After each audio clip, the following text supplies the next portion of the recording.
Tesla is having union problems in Sweden, and the situation is escalating dramatically. IF Metall represents Tesla mechanics who walked off the job last month after some 5 years of trying to reach a deal with the EV maker. According to the union, collective agreements are the quote, backbone of Swedish labor, because the nation doesn't have minimum wage laws. A report from Business Insider says Tesla is paying less than industry averages, though the union is also pursuing improved pensions and insurance benefits.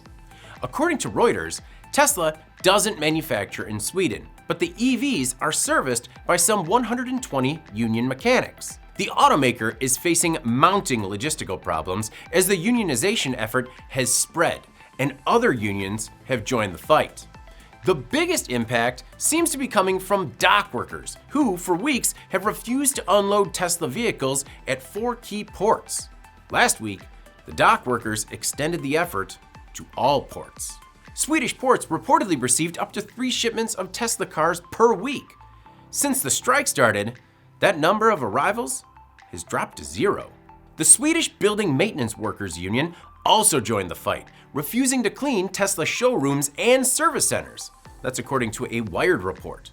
Postal workers have threatened to stop delivering mail and spare parts to the company, and on Friday, electricians stopped service and repair work on Tesla charging stations across the country. According to IF Metall, collective agreements are the basis of Sweden's labor model, wherein trade unions and employers determine the rules of the game without interference from the state and politicians.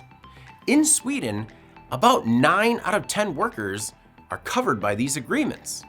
Tesla mechanics are receiving strike pay that matches their full-time compensation. When asked why they joined the fight, the Maintenance Workers Union said, "Because they asked us to."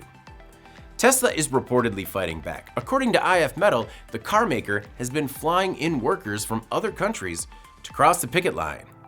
I'm David Manti. This is Manufacturing Now.